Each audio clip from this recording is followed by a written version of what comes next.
Hello, everybody. Happy New Year. It is 2023, January 1st, and we're back again with the Wrestling Republic daily broadcast in 2023.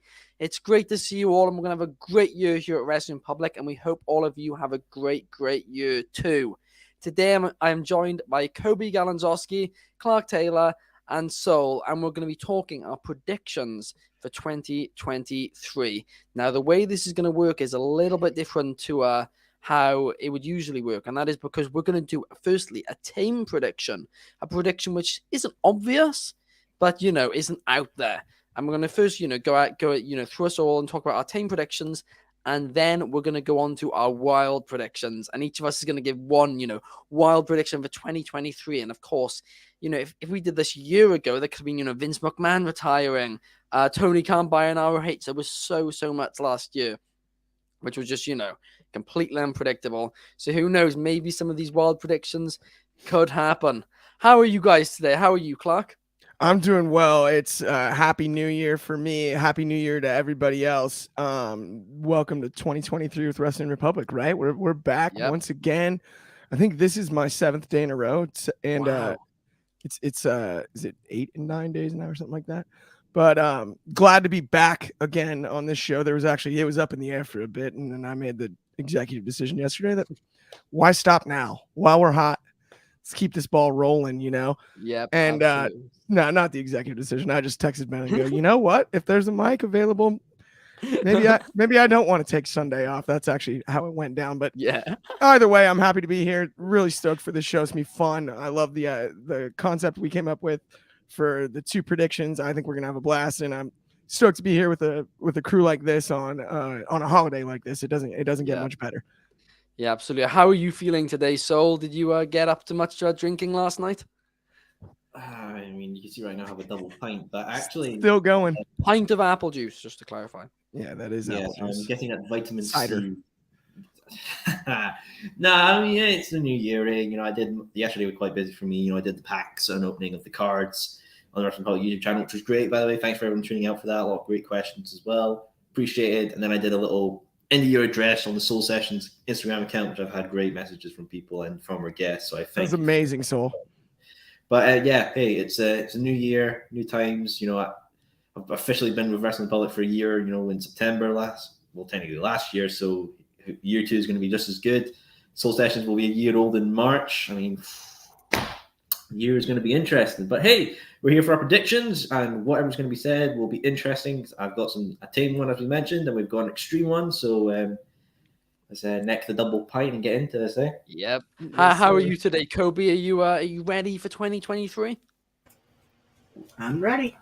I touched upon it yesterday about the impact I've kind of had on the Wrestling Republic with the review system and all that, and I think it's all going up from here, and I'm absolutely excited. It's the ride we're going on. It's the ride we're taking, and that's smaller words, or not smaller words, but lesser words are almost more impactful. Saying that was a bad idea. Cheers, Coby. That's classic. I have just noticed Soul just down the entire pint of apple juice. Good. Anyway, a lot of sugar at once for a lot guy. Of sour. Growing boy. He's a growing boy. Diabetes. My pancreas. He's a growing boy. Yep, exactly. Anyway, let's get into the first prediction. And today I'll open up with my team prediction to start things off. And that is that I reckon Cody Rhodes will return at the Royal Rumble, win the Royal Rumble, and then at the Elimination Chamber pay-per-view later on this year in February or March, I reckon that they will introduce a new championship, and this will be a new championship for the Raw brand, a new world level championship. And I think Seth Rollins will win that Elimination Chamber match, and at WrestleMania we will get Cody Rhodes versus Seth Rollins for that championship, and Cody Rhodes will win it and become a world champion. Now we'll go around and ask everyone what their thoughts are, on this prediction. What are your thoughts, Sol? Sorry, hang on, vertigo there. I mean, what is this going to be, the WWE Galactic Championship? Go from Universal to Galactic? I mean, hey, that's what they want to do. But I mean, why introduce another world championship when Roman's got two? Wouldn't it be just better to have him lose? It's how you would get it off Roman, him looking weak before his match, presumably with The Rock. Oh yes, because the rhetoric is you got to make Roman look strong, make him look strong. You can't make him look weak, man. Make him look strong. Like, yeah, I get the point. Sorry, oof, that's really a buzz. Do what you want to do for him, man. I mean, hey, if Steph wants to, or Cody wants to become world champion, that's the way to go. They're both great guys, both great workers, and are names that can draw people to a brand. But introduce a new. Do you really want to have two world titles on Raw and one for SmackDown? No. I should clarify this. Unify the two Roman has basically for the match with The Rock. Okay, I mean, they already are treating them as one. Yeah, but you would figure they would have done that by now. Yeah. Why haven't we done that? Recently. Why would I don't know? They just haven't decided yet what they want to do. If they want to separate them or still have them as one, but I think hopefully they have decided they would have done it the night after WrestleMania because that would have been a big thing to kick off that Raw with after Mania. But the fact that they've kept them around so far, obviously, it makes Roman look like a beast if he's got two titles. Yeah. With them, and I understand that, and I feel like they'll keep it two titles until he eventually loses one of them. So maybe he loses one in the Elimination Chamber, maybe, or the first thing about this, maybe Chamber. He's in Chamber, he's doing his thing. Rock comes through the grate, like Shawn Michaels did Taker. His one rock bottom, flees out of there. Maybe Rock's in his Black Adam costume that just says "Funk" on it, because that's not happening anymore. Cody pins Roman, takes the WWE Championship, and introduces the spinner belt back. I mean, hey, I think that would be an excellent idea. Book it. We're gonna get back to the spinner belt versus winged eagle discussion again now, where everybody under the age of 25 thinks one thing, and then everyone over the age of 25 thinks another. But I agree with you that would be good. But the issue is, and this is the reason why I thought of this prediction. Because if, let's presume that Kevin Owens versus Reigns is happening at the Rumble, then Sami, in Canada, Sami Zayn versus Reigns will happen at Elimination Chamber, which means that between now and Mania, it is, unless you do it on an episode of Raw or something, or SmackDown, it's pretty much impossible to take the titles off Roman in a way which, would give either Rollins or Cody the title. And then if you had Sami or Kevin beat him, then it would make him look weak going into the Rock match. So if it was, if it was a multi-man match, it'd be possible. But it's maybe he has to work double duty, but then it would be like, well, why is he now having to defend the title separately instead of, the entire rest of his reign where he's just defended them as one. So I think it's a very difficult one to be able to say. What do you think, Clark?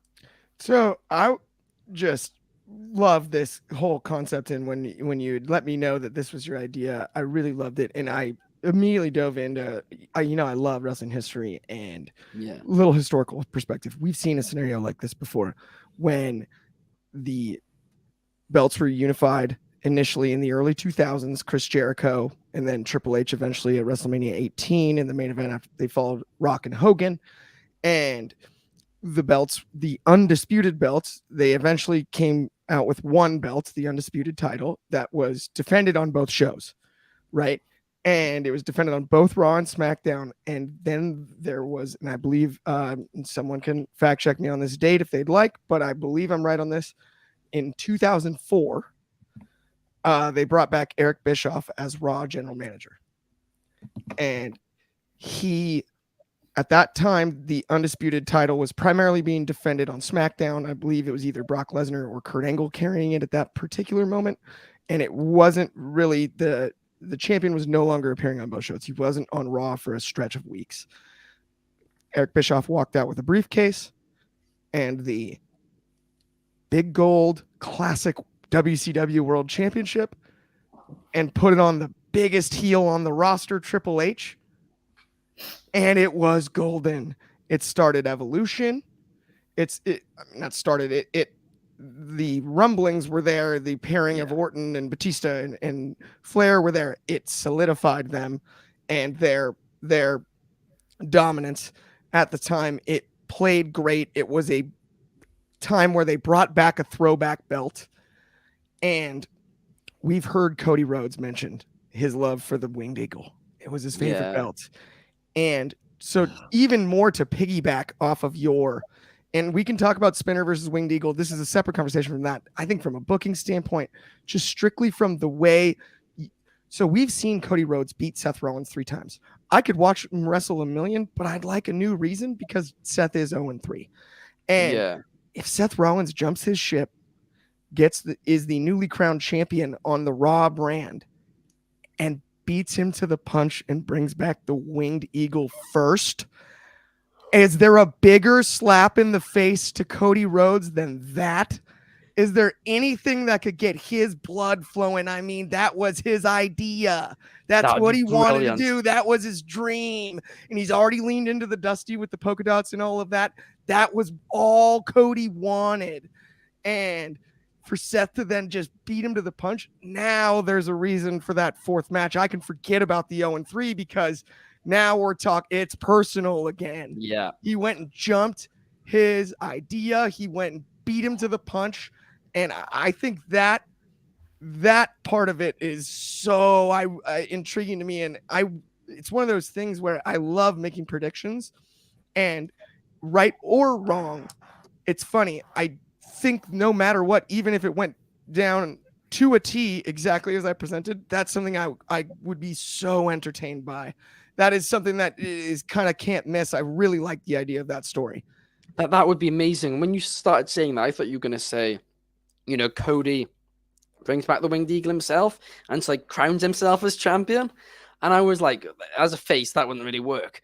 Like when you mentioned about Triple H and all that, right, with Eric Bischoff. But then as soon as you said about it being Seth, I'm like, that would just be perfect. Beats him to it. That would be brilliant. And then they fight for the title at Mania. That would be storytelling 101. That'd be fantastic. What are your thoughts, Coby, on all of this? Would you like to see this storyline play out with them introducing a new belt on Raw? I don't know exactly what the method that they can use is. I think it's something that's needed because you have a 3-hour show and you don't have a top title. I'm not going to say I have a problem with the U.S. title getting put in a spotlight. It is going to be, and it is right now because they are getting Seth and Theory on Raw coming tomorrow. But I think it is like for a 3-hour show to be missing a world championship, it's a big issue. And I'm surprised it's taken them for like this long. I don't know. Like, does Triple H come out on Raw and say, okay, well, if Roman's going to do that, maybe we do the winner of the Royal Rumble gets the world championship. Yeah, that's it. I recently saw the post of the One versus All Roman 2016 Rumble, and I was like, yeah, I dug that, and I think that's something that could come back in terms of, like, I think that would be more prestige because then you can truly build Seth and Cody Rhodes if they're the final 2 or not, because I think they should, or not the final 2, but I think they should be the first 2 in the Royal Rumble. But I think you can really build that because then again, you don't have to have Rock win the Rumble to face Roman. You don't. Yeah, no, exactly. Because that's the thing. If you have Cody Rhodes win the Rumble, what is he going to do? You're not going to do Roman Cody, Roman Rock. I was gonna say like that. That's why just saying we're going to do a chamber winner faces Cody Rhodes. Yeah, you could do it. I think the more prestigious option is go for the Rumble. Yeah. No, originally that was actually going to be exactly what my prediction was. My prediction was going to be that it comes down to Cody and Rollins wins the Rumble. But the reason I changed it is because logically to me, it wouldn't make much sense if the issue is Raw doesn't have a champion and Roman's not turning up to Raw, then it doesn't make sense to have the Royal Rumble be for a Raw championship if it's going to include SmackDown stars too. And otherwise it'd be like, well, then you've got the exact same issue and SmackDown suddenly has another title, which is why I said Elimination Chamber. And I feel like if Cody does win it, with the rosters, they can take say, I don't know, Braun Strowman wins the Royal Rumble. They can say, oh, you're Raw now. I mean, they could do that. That's not a problem. The draft isn't going to come back until after WrestleMania. I'm pretty fucking sure. Yeah, it's gonna happen. It's after But like they can do whatever the heck they want with the roster. They can do. So I don't know. I think that would add more prestige. Yeah, but doesn't that get complained about too? The lack of continuity on like all the changes and stuff like that. Like, of course they can do whatever they want, but should they? I guess would be the only response I would have to that. I would say they shouldn't. I think they would. I think they would. I would say they would say this is the Monday Night Raw champ. I don't want to say they're going to call it the Raw Championship, but this is you are they are going to say it as, if you're going to win this championship, you are going to represent Monday Night Raw. Yeah. And that means you're not like, that would mean you're dedicated. You should be showing up on the brand you represent. Yeah. Contractually, they can make sense of it. Yeah. And I think that adds prestige. If you're going to say, oh, we're going to have the Raw World Championship be the winner of the Royal Rumble, that adds prestige of having more than just the Raw talent in it, because you have the people like Strowman. Maybe you can have like the WWE Championship, but instead of like nameplates or side plates, you just have the day of the week.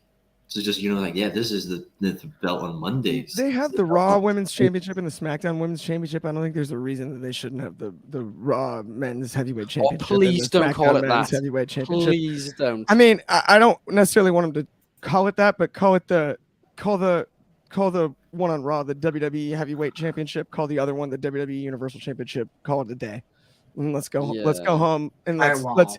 I mean, the U.S. title isn't being defended on SmackDown. The Intercontinental title is not being defended on Raw.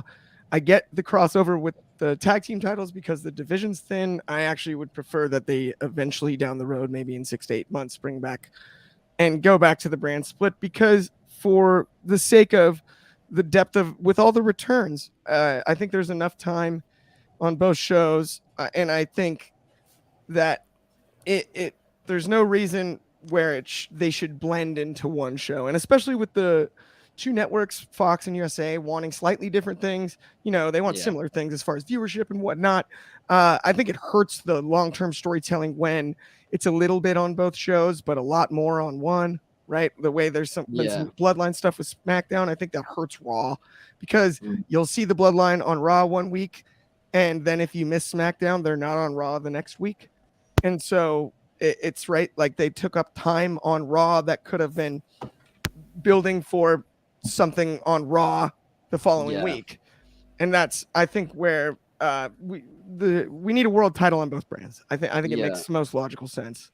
And they have the most success with that formula for sure.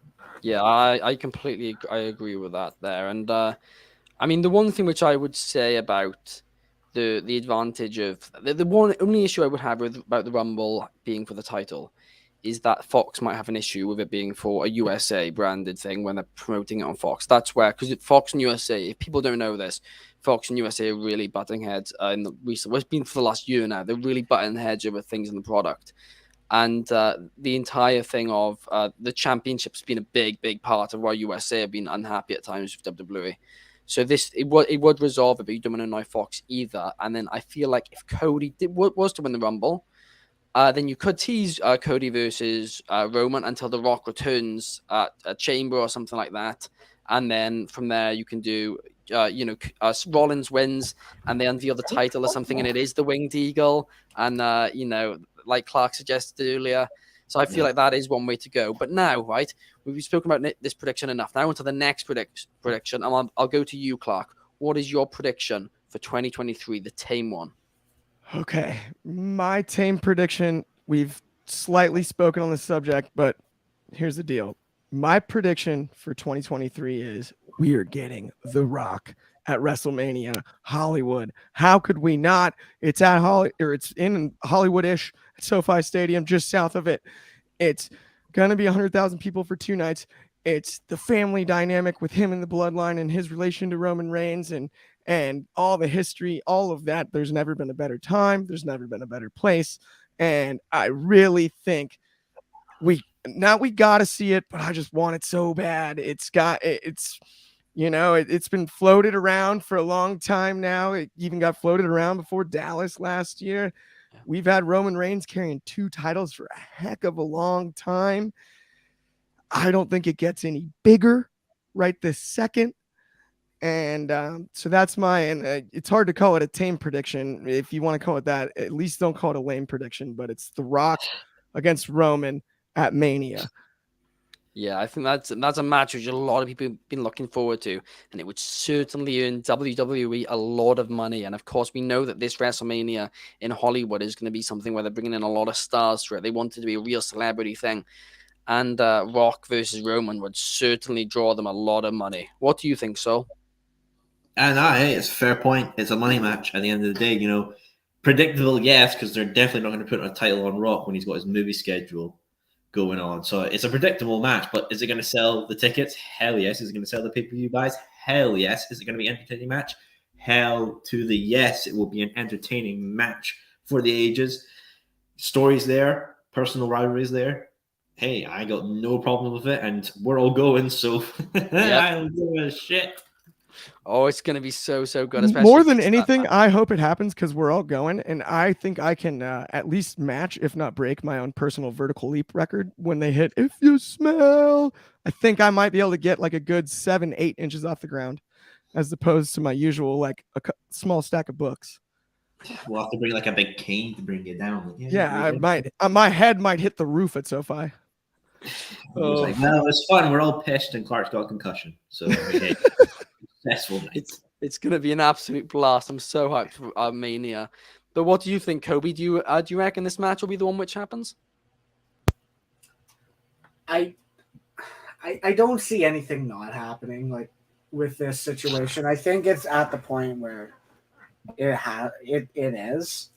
I think the rumors of it's still up in the air are being fabricated. Like I do believe we are getting him. I think that's the only way you can bring The Rock in. Like, I mean, we talked about it yesterday with Ignacio, and that yesterday was solid. It was a great podcast, and I think a broadcast. Yeah. It was great. Like, we were talking about would it be safe for the Rock, Austin, and Cena to team against the Bloodline? And I think it would be safe because you have Stone Cold and The Rock who have the fragile bodies. Yes, The Rock is still in phenomenal shape, but like I think it would be safe if you're going, we don't want you to get hurt. But I think that's Are you saying a tag scenario? Not the big. Well, that's what the tag scenario we said yesterday. But I said I'm not. I don't think that's. I assume everyone watched yesterday. Just making sure tag scenario. I already mentioned that. No, I know. I just said that. You didn't have to. You didn't have to ask me about the tag match. But I think it was. No, it's Republic Ramble all over again. You and Clark going at each other. No. It's just there's not been an episode since September, lads. October, get it right. But like, I do think that's the money match. Roman Rock. You can't do much else. Yeah, like I don't want to say it's a tame prediction. It's a most likely prediction. All right, Paul Heyman. Well, what's your prediction, Coby, for 2023? What's your tame prediction? So when I was deciding this is my prediction or I'm not going to call it a tame prediction. I'm going to call it the most likely prediction because I think that's an easier way to say it because tame rhymes with lame. But I didn't mean to do that. Well, no, it does. I mean, the entire first segment, Clark. 100%. Tame's not a fun way to talk about a prediction. I think a most likely option is we are going to get a United Kingdom pay-per-view once again. I think Clash at the Castle was such a success that WWE are going to do it again. Like I can't remember how. Like I know we are going to get some more Saudi Arabia events. I'm fine with that, whatever. But I do think we are going to get another UK pay-per-view. I like the Labor Day. I liked the placement of the year. It was last year, I guess, because we are January 1st. But I do think we are going to get another one after the success of it. Hey, look, I got no problems. Just make it in Scotland. I don't have to travel down all the way to goddamn Cardiff again. That's what I was going to ask you, so. if they decide to do it in Cardiff again, which of course the relationship between Cardiff and WWE was very good after that weekend, as Cardiff put a lot of their own money, not WWE's money, their own money into promoting the event and bringing tourists to Cardiff. If it was in Cardiff again, would you travel down? And I'm saying this now to you on behalf of Scottish WWE fans. Would you travel down a year later, 12 months later, once again, all the way to Wales to watch the show? Very dangerous words from you there, Allison. I'll say that right there. But I mean, look, I've interviewed a lot of wrestlers down in Wales as well. From No Mercy Wrestling, Wild Boar, James Ellis, and Bevan as well. And they're all awesome guys and everything. And they're happy just going down there just to see their shows as well. So yeah, I would absolutely travel down to Cardiff again, even though getting down there the first time was a hassle in itself, because I nearly missed my first train out of Scotland, which was an absolute piss take. So making that event was divine intervention. But I got there in the end, and yeah, I'd be happy to travel down there again. I just want it in Scotland just to make all you suffer. Oh my gosh. That would certainly be an experience going all the way up.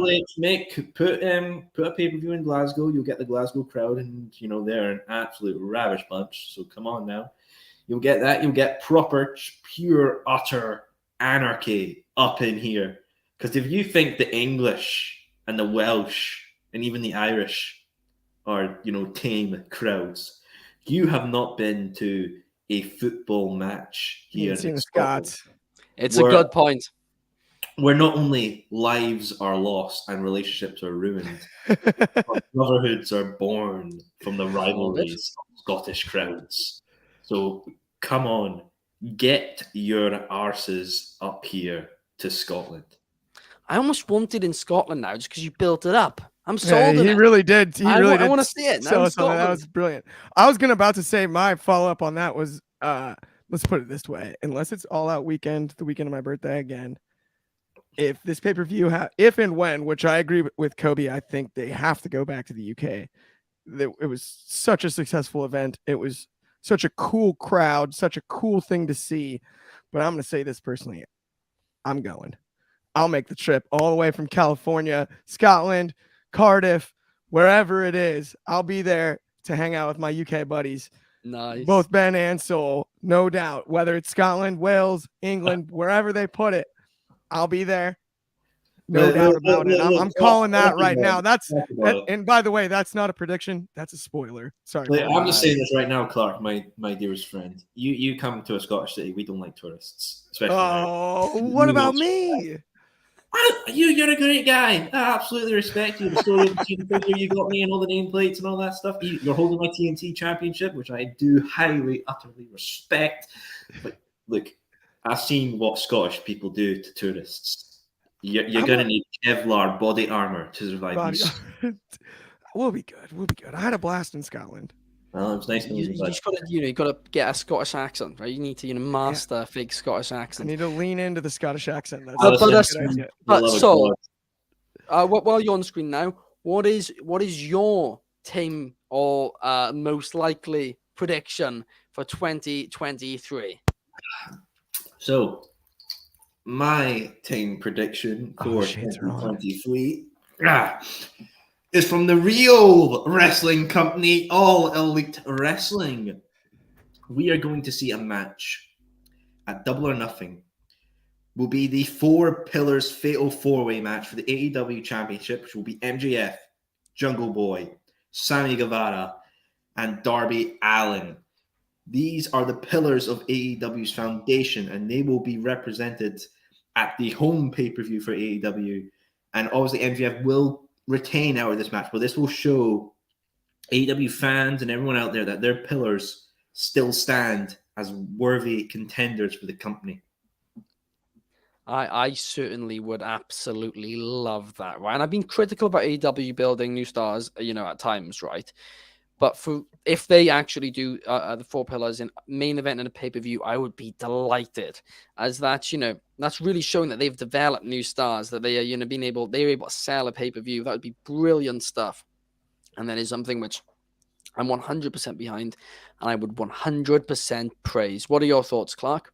So it's I literally could not agree more to the extent that like I had a hard time coming up with kind of like a good response, but I thought the only thing that I could come up with, and it's more question even than take, but do we still consider the 4 pillars the same as we did before? And who do you have in that 4-way exactly? Remind me one more time of your list of 4, because you know there's other Starks, Jungle Boy, there's names that you could flip flop into different spots there of that crew with alongside MJF, Sammy, obviously Darby. There are people that will argue Orange Cassidy. You know, and I see your face, Ben, but I'm just saying there are people that would. I'm not saying that's my opinion personally. Just that. Do you feel that the 4 pillars are exactly the same as they were 2 years ago when they were originally called the 4 pillars, or do you think that people have slid in and out of that grouping to the extent that it could be a slightly different fatal 4-way, but that might be even better based on star power at the time? Like, for example, I think Ricky Starks was one that I would say I would rather have in that match than maybe another name. I don't want to put anybody under per se, you know, but you know, like I would Sammy Guevara. Yeah. Thank you, Ben. That was awesome. That timing couldn't have been better. But yeah, I think Ricky's kind of earned his way into a match like that, and also given like the heel babyface dynamic might fit that narrative better with the title on MJF. Do you agree with that or disagree, Soul? Do you think he kind of had his moment in the sun I'll take that? Fair point for saying someone like Orange Cassidy and Ricky Starks. Absolute exceptional performers. You could even throw John Silver in from the Dark Order, who's someone who's gotten over well the crowd and is truly loved. The reason why I picked those 4 that goes on AEW's explanation of these pillars. If you look at their history on TV, they've mentioned these 4 guys as the pillars. There's even a shirt of these guys as the pillars of AEW. So it would go back to AEW's history and explanation to the TV audience for the long-term viewers who have been paying attention. Yeah. Oh, that's the match with the pillars. I have that shirt. And also AEW's explained this to me as well. So that's why I picked those 4. And also, if they stay as their characters now, that's 2 heels and 2 faces as a dynamic. Could be something interesting and could lead to more feuds out of that feud. You could have maybe Sammy get screwed over by Jericho or Daniel Garcia, and that leads to him fighting off the JAS. You could lead to something with Darby and Jungle Boy or something like that. Maybe Darby like gets fed up and just throws out with Jungle Boy, and MJF can just go on to whatever his reign of terror continues. There's options from this Fatal 4-Way that could lead to great storyline and character progression potential for AEW as well as their stars. So to your point, the Fatal 4-Way, right? It's almost like a spider web of spin-off stories that you could have coming out of that. How many things you could do with each competitor, even depending on how you book the result. I would be under the assumption, I think you and I had this conversation a while ago, Soul, about like if they do this match, it's got to be MJF going over at this point. Yeah. I think we're kind of in agreement on that or whatever. We don't, teach their own. But even if they were to take the belt off him for some reason, he's obviously there till the end of the year, and there's storylines you can follow up with him and guys like that. Yeah, I 100% agree with that there, and I feel like overall, I think all our predictions here could well happen. But now we've gone through the time dash. Most likely, do I not get time? Do I not get it? You only just realized that Coby's not done his. The Coby Maniacs are going wild, by the way. I've done my prediction. I haven't talked about the 4-way. Oh, right. That's what I'm saying. Let's hear. What's your opinion on the 4-way? What's your prediction on Give it to us. Yeah, no. What are we doing? Allison's a bad boss. I'm off former. I'm hungover. Terrible boss. I'm going to go jump from the top.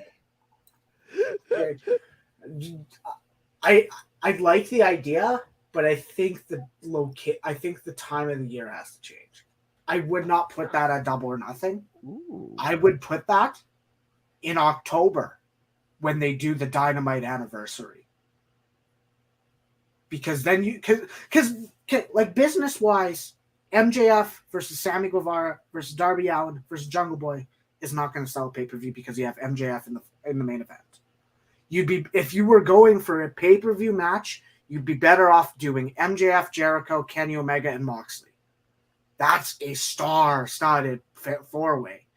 I think if you're going to build to it, you would build to it for a weekly the anniversary, because you can really sell. Well, these guys have been here from the beginning. These are the guys that are going to carry. These are the guys that are the future of AEW. You can have MJF saying, "I'm not the future. I'm the current. I'm the now. I'm not the past.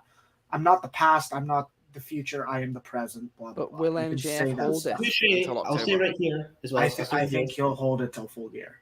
Oh yeah, he's gonna hold it to 2024. I think easy, and he's gonna lose at Revolution next year.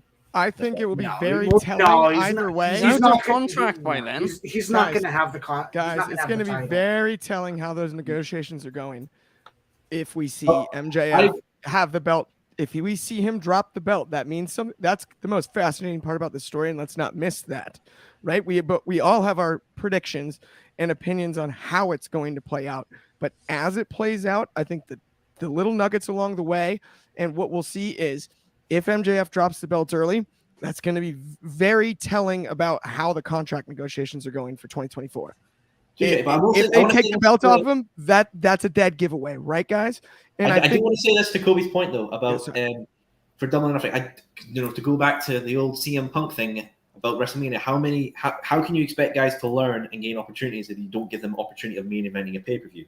Or in Punk's word was WrestleMania. Well, you got to give these guys a chance. You got to give them a chance to main event and see if they can actually bring their A game to be ticket sellers. And Double or Nothing I chose because it was the first pay-per-view that AEW did all the way back in 2019 in Las Vegas, Jericho and Omega main event. And that's why I chose it, because it's history. First pay-per-view, first pillars of this company, it works. And so that makes a lot of sense. And even what Coby said earlier too on his booking, like it made sense on the star power thing. What I would add though, to your point, to agree with you, Soul, is it's not that Moxley, Jericho, and all those big name stars aren't going to be elsewhere on the card. It's not that they're not going to be on the poster or the marquee. Just the main event would be that fatal 4-way, but that's not to take them out of the pay-per-view, because if Jericho and so-and-so's the co-main, Moxley's elsewhere on the card, that would be the only thing that I would add. Just it is a factor as well. It doesn't necessarily have to, just because the main event is for lesser names than the star power of the total card doesn't necessarily mean it won't draw. Yeah, I don't disagree with Kobe's point about making it like an anniversary Dynamite. I don't disagree with that. I think that'd be actually a pretty cool idea as well. Yes. I'm fine with either.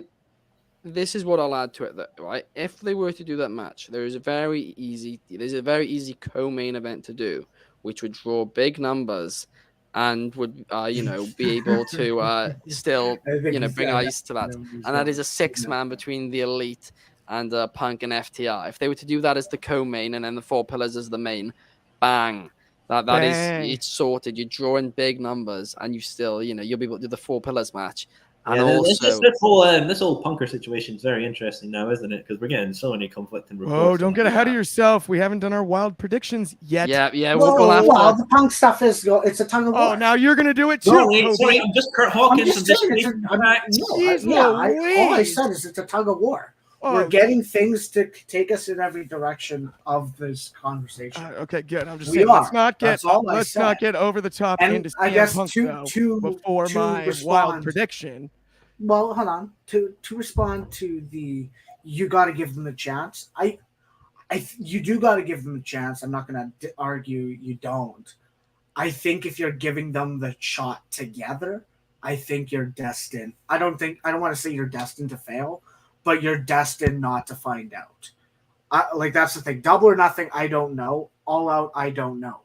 If I was booked, if he held that the title through those pay-per-views, I would say the anniversary is that the 4-pillar 4-way, because they've been there from the beginning, and then Full Gear is 2 years. 2 years you would do MJF and Darby Allin once again.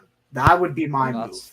That'd be my smart. That'd be my move. That'd be what I would say. That's why you're the producer. You do speak facts. You do speak facts. You are the producer of this. I don't disagree with you 100%. Good Sir Almighty. But I'm just saying, pay-per-view is a pay-per-view. You got to give people the chance. You can't make stars if you don't give them the chance. Am I right? You can't give them the chance at the same time. That's the criticism of it. You can't expect a pay-per-view of whatever, Jungle Boy, Ricky Starks, whatever, at the same time. An MJF Darby Allin main event, that tells you if MJF if MJF and Darby Allin can elevate them. Well, I mean, look at how badly Starks versus MJF drew. Like, Exactly. That's a good point. So if that was on pay-per-view, maybe that wouldn't have been a good idea. But now we're going to move on. We're going to move on to the wild predictions. Oh boy! And get ready for this, guys. Right? Who's going first? That's the question. I'll go first. I'll go first, right? And get ready for this. My wild prediction for 2023 is that both Impact Wrestling and the NWA will be sold. And they will be sold to the same buyer. And that's all I'm going to say on the prediction. But that is what I believe will happen this year. I think they will both be sold and they'll both be sold to the same buyer. What do you think, Clark? I just saw the look in your face, and I've got wheels in my head that I didn't know could still spinning right now.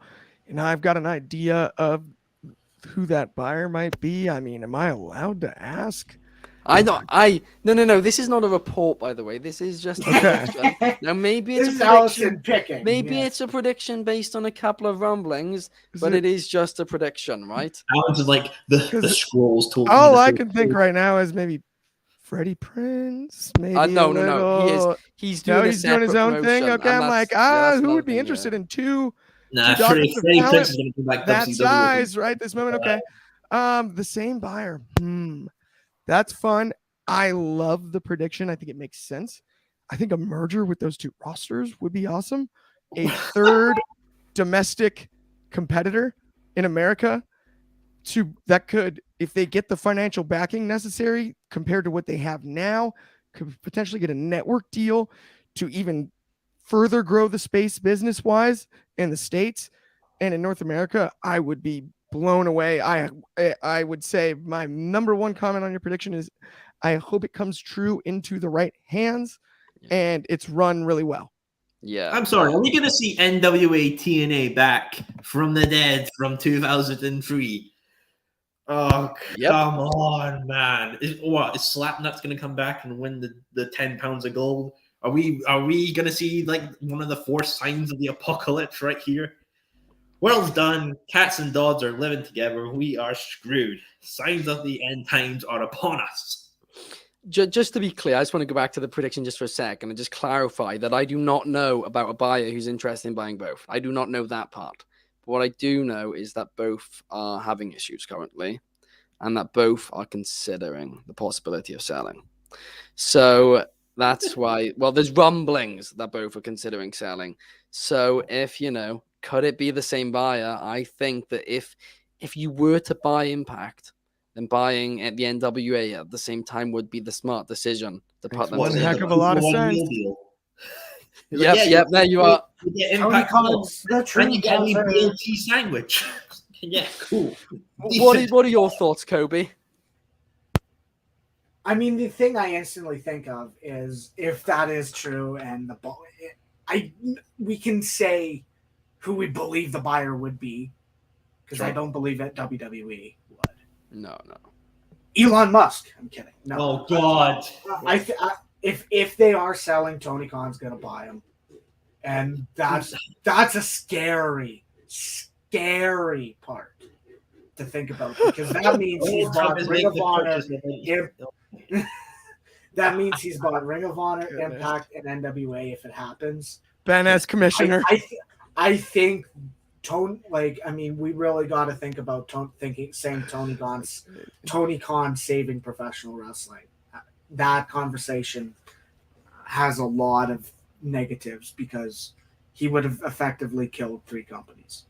That would be awful. If Tony Khan would buy them up, that would be. Yeah, I'm an AW fan at the end of the day, but Tony. Buying dead companies doesn't mean that you give credit to the person who purchased them for killing them.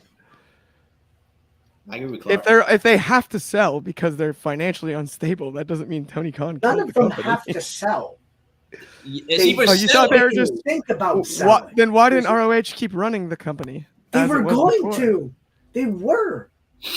They were never not going to. The thing is, we'll never know what their new brand was. They could have just. No, well, we could assume based on what was said, and they were gonna aside from like the few world champions like who were like the Briscoes, Bandito at the time, Bandito Gresham at the time. Aside from the few champions, the champions were going to be contracted, but they were going to hold it. I don't want to say like a GCW-esque, but they were going to just have monthly events. They weren't going to do weekly television. They were going to why not? Take the more independent promotion. Was it because they couldn't afford it? Is that why they were going to scale back? They couldn't afford to produce it, or they weren't filling buildings? Why was it? We will never know. It's one of those things we will never know. The reason ROH sold was because it wasn't making the bid. They changed the business plan up a couple of times, and none of them was successful. The last time that they were really going to push it was right before COVID, with Marty Scurll as the new booker, and co-booking, and it failed obviously because the pandemic hit, and then Marty got cancelled. So then at that point they were like, well, let's open it up to possible buyers. Let's hear them out. And then, they heard Tony Khan out and they sold it to him. And they obviously offered it to WWE as well, but they never really got anything back from them. May I say something on that point as well about Ring of Honor? And well, because this is something from a fan as well. When Ring of Honor was like going out of business and all that, I decided I wanted to have a look at their titles because I knew they were doing replicas and they were very interesting. So I bought one, which was this Figure Inc. Ring of Honor title up here. I'm just going to move that as it's fixed in place. But the problem was, looking at Ring of Honor website, that title over there was nearly 500 quid on their website going through Honor Club, right? I wasn't going to touch that. But I went to the actual supplier of that belt, which was, I think, Figure Inc. or something like that, and it was like 200. When you're selling a title like that, which is 2mm plates and doesn't even fix at the back, for over 500 quid on your own site, and then just the supplier's like, nah, I'm just halving it price. It shows there's a clear problem with your company. And that's a great point, so. And now it's doing something now. Is it better than what it was? I mean, we've heard from reports, they're drawing bigger crowds than where they were in the past. That's probably helping from AEW's influence and the name recognition. That's fine. I've downloaded Honor Club. I have paid the subscription. I am happy with it. Getting to see Ring of Honor's past and everything. The site works well. And the app's fine. I got no problems with it. Hopefully there'll be more expansion to it. Maybe even like a roster selection thing, like on they've got WWE's, where you can see everyone that's on the roster, the champions, even the alumni.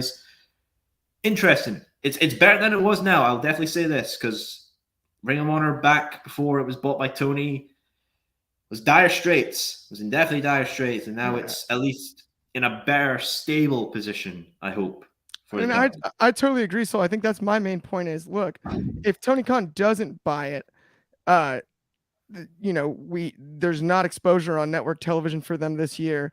There's not necessarily, I mean, they released all the wrestlers before the sale even happened, right? They released all the contracts.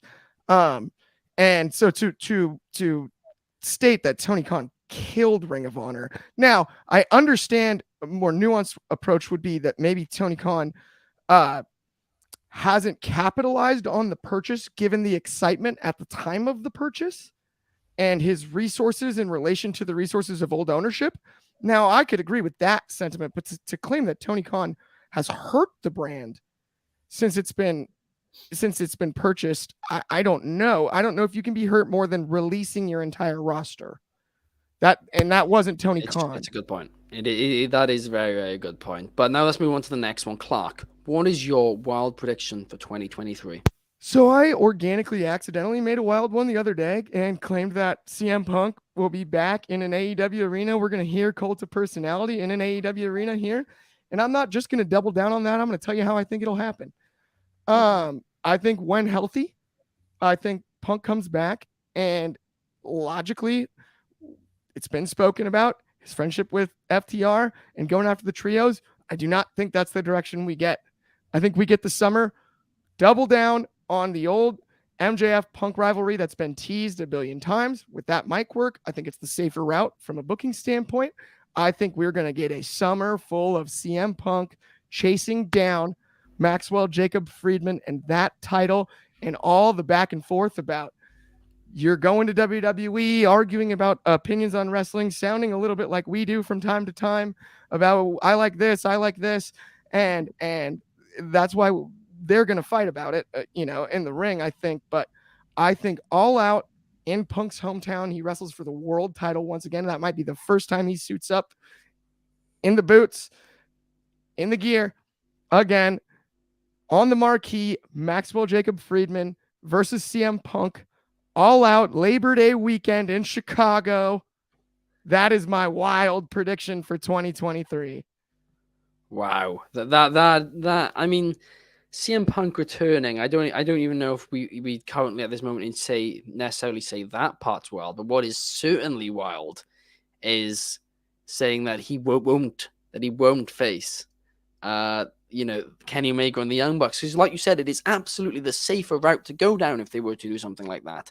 But at the exact same time, it would be leaving money on the table, I think. I think that they, there's so much money to be made with that Omega feud. The Elite. The feud with the Elite, but specifically. And by the way, to be clear, I think they get there eventually. Oh, okay. I think they get there eventually. I'm not saying they won't do it at all. I just think right away out of the gates to ease back into the locker room, ease back into rhythm makes a little bit of sense, right? I think they get there eventually, but I don't think that's the first rivalry right out of the gates. Yeah.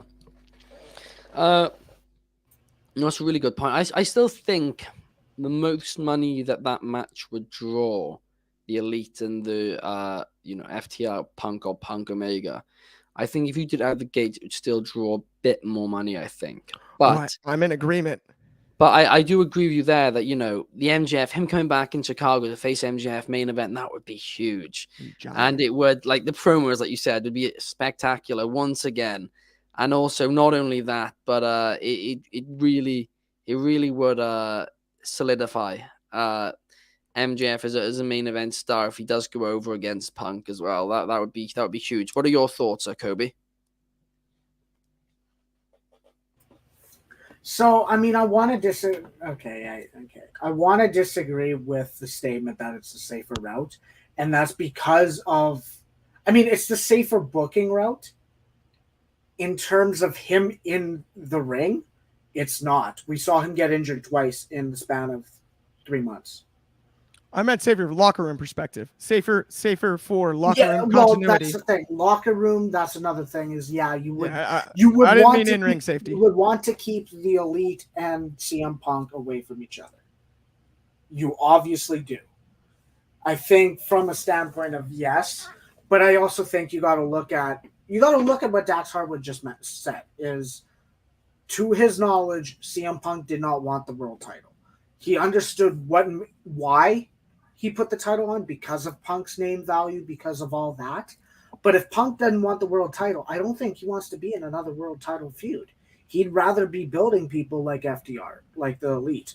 I think from an in-ring standpoint, as him wrestling, him not as a singles wrestler makes more sense. Do I think he's even going to come back? No, I don't. I think that, like I'll say it before and I'll say it again. We are at the point where it's a tug of war. We talked about Punk on Wednesday, then Punk said the duh. Then we have reports saying Jericho saying he won't come back. He's not gonna let him come back. There are things pushed, like if this is Punk coming back and this is Punk not, the tug of war is continually happening, and we never know what's gonna, like, if you ask us on a different day, if you ask us on Tuesday, we're gonna say something else. Yeah, we're always gonna have a different answer, and that's how Sean Ross Sapp answered the Dax Harwood stuff. It's like, do we know if he's working or is he just burning bridges? And he straight up said, if you ask me on a different day, I'm gonna have a different answer. I have no clue with him, and I think that's with this situation is I have no clue. I have a guess, but we never know because guess would be sweet. The tug of war dynamic we have. But yeah, it's the situation you, as you said, every day you'll have a different answer for it or whatever. But I think that's why the return like this, if they keep it quiet, right, this return would be this would maybe be bigger than him debuting, because so many people are in denial about it. So if they keep it under wraps, that would be huge. Now, next up, I'm going to take it to Soul.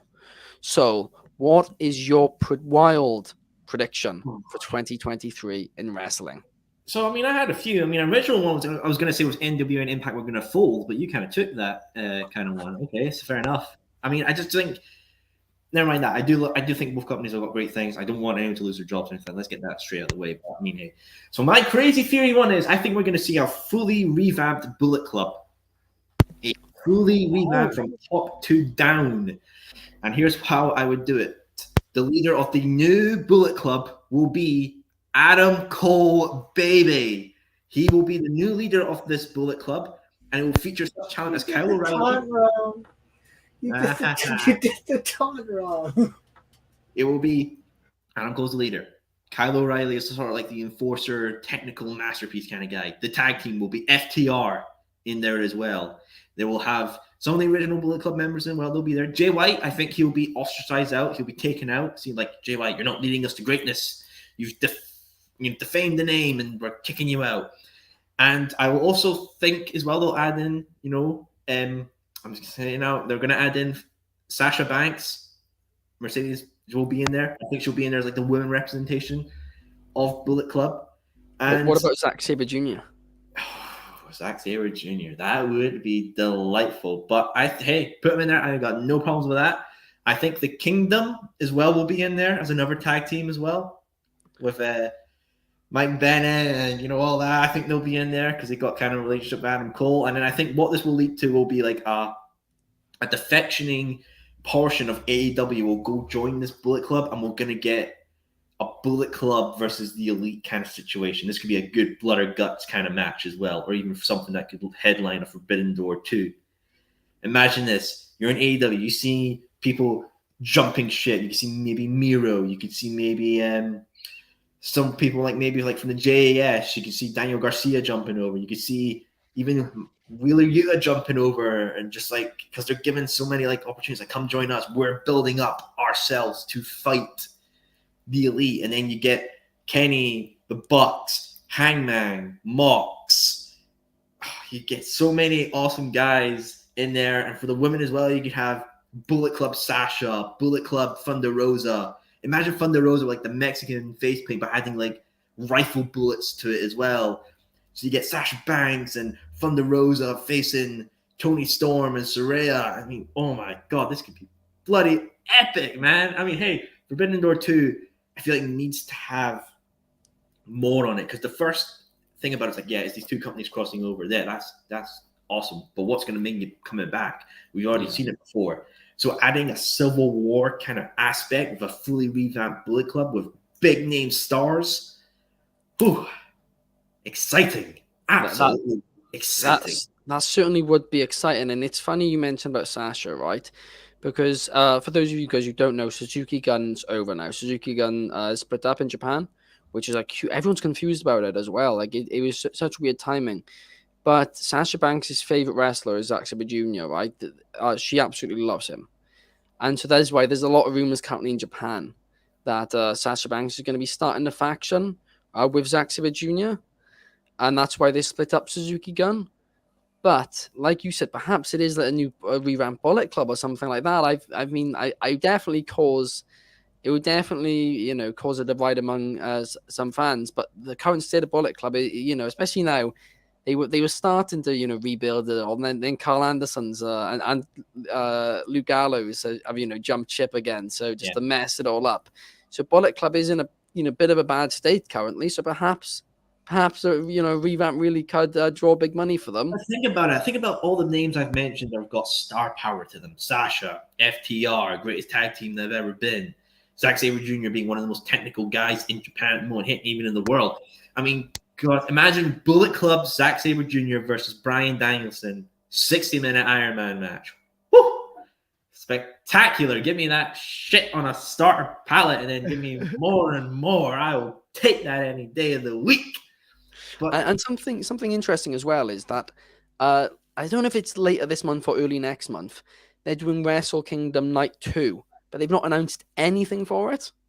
And it's really, really weird. And that's why the theory is it's going to be based around Sasha, and that's why. But even still, the fact they've announced nothing else, it's really weird. So perhaps honestly, after Jay White wins or loses at the first night of Wrestle Kingdom in a couple days' time, January 4th, perhaps you really could be onto something here, because there's clearly something that they keep under wraps. I know people are going to think that, so FTR versus Bucks. So all I would do is have the FTR turning heel at Revolution and take the belts off the Acclaimed, right? And then they go to Japan and they've got the AEW's like, yeah, we're taking this back. But you don't have Bucks versus FTR. Everyone's thinking that. No, you have the true match of Forbidden Door 2 will be FTR for the IWGP and AEW Tag Team Champions versus Kenny Omega and Ibushi, Kota Ibushi. The Golden Lovers versus FTR. I don't think it's possible. As the relationship between Ibushi and New Japan is really not good. That's why AEW haven't brought him in. It's because it would kill the relationship as it currently is. So unless it's resolved with New Japan, which would probably mean Ibushi having to continue the rest of his contract in New Japan, then I feel like it'd be a difficult thing to do. Close the forbidden door. Sorry. His contract's over. I'll say this. His contract is just ending. He's but there's the rumor is they're going to add more time on. Yeah. Let's take as of right now, they haven't. So his contract's ending. We don't know. We don't know. We know the original date that it's ending, and that's where that's coming from. We don't even know if it's still ending on that date or not. That's what think about how many story opportunities the rumor was they were talking about. Not even what are Golden Lovers, but let's look at another storyline potential you give. Imagine if the Elite have to use the enemy of thy enemy is thy friend, and they unite with United Empire. Imagine.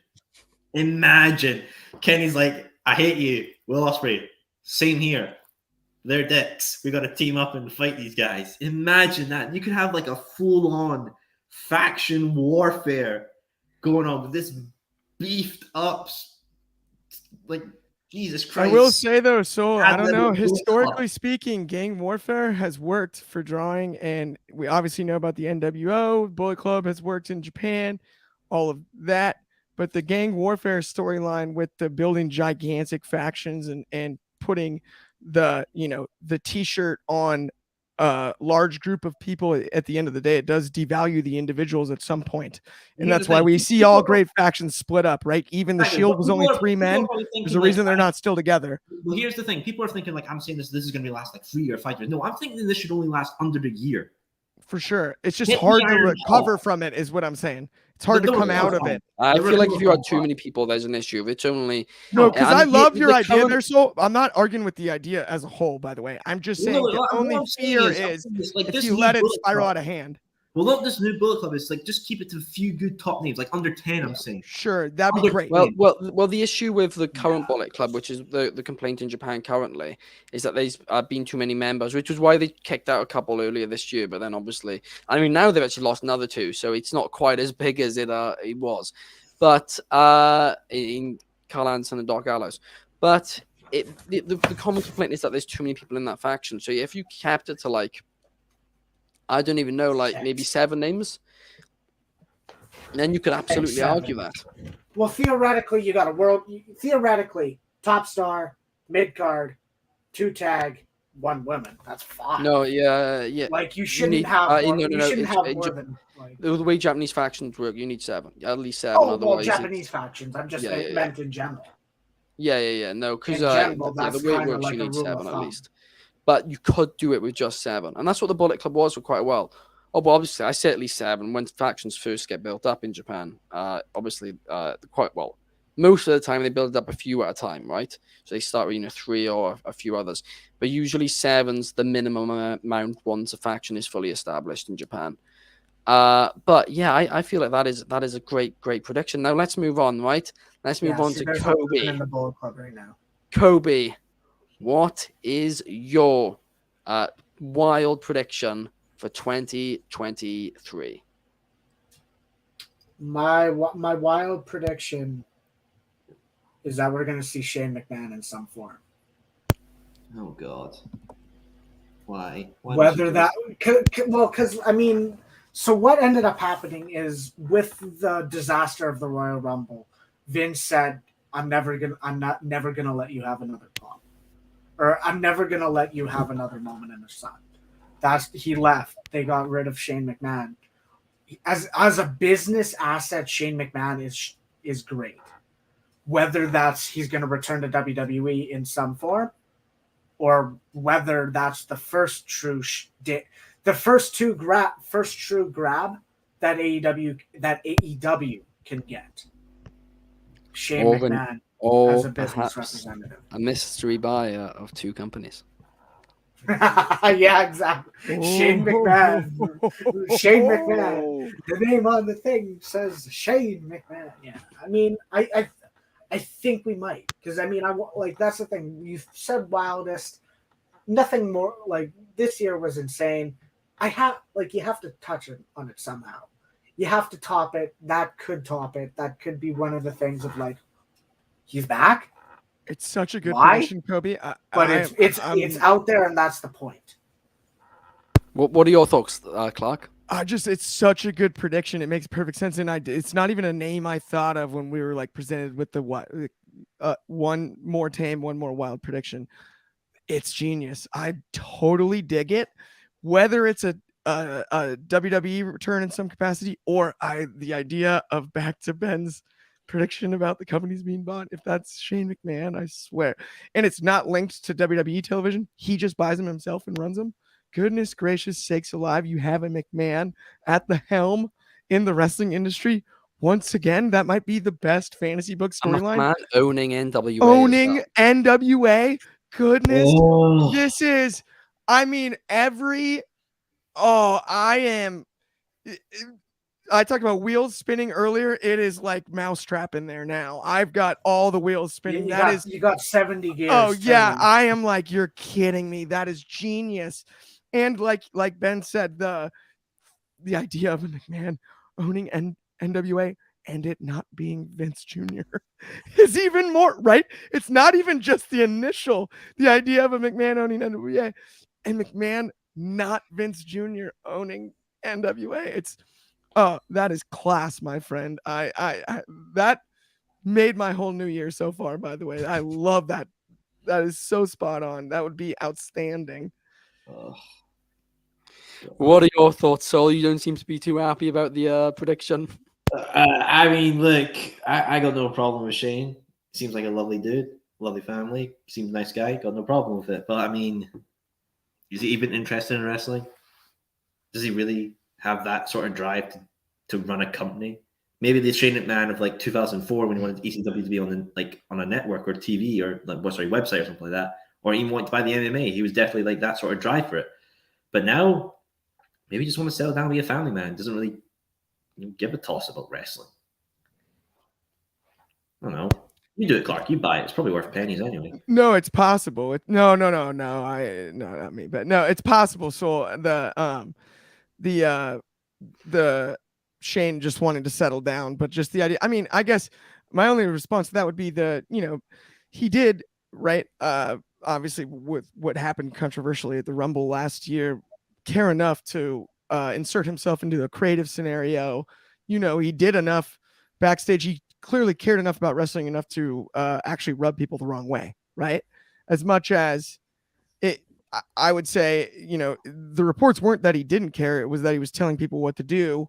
He was, and if he's interested in calling the shots like that, that would be one avenue where it's possible. But I do hear where you're coming from on it doesn't make perfect sense given his success also outside of WWE, and just he's already got an amazing legacy. Does he want to get into that? Right? I don't know. Yeah,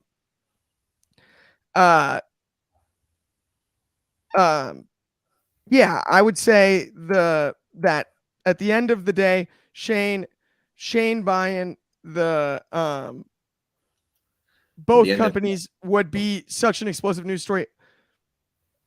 I don't know. It's hard to gauge his interest. That's where I feel like I'm now recklessly speculating on what Shane McMahon would want to do after what he's done previously. And that, it seems a little unfair for me, right?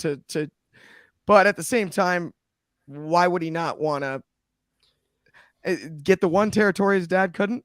There's a lot of juice there.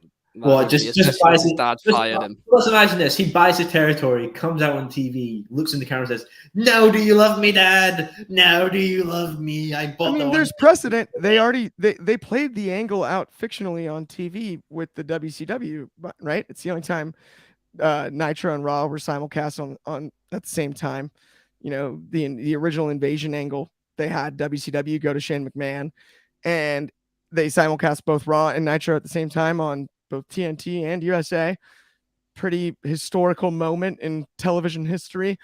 And so there's precedent there. It's been fictionalized already 20 years ago. Now, at the time, the NWA belt had been defended in WCW, so there was it was the final territory at the time that was even like things that were written and spoken about when it went down initially. Was that this was his way at getting the NWA because that belt was carried into WCW at a time.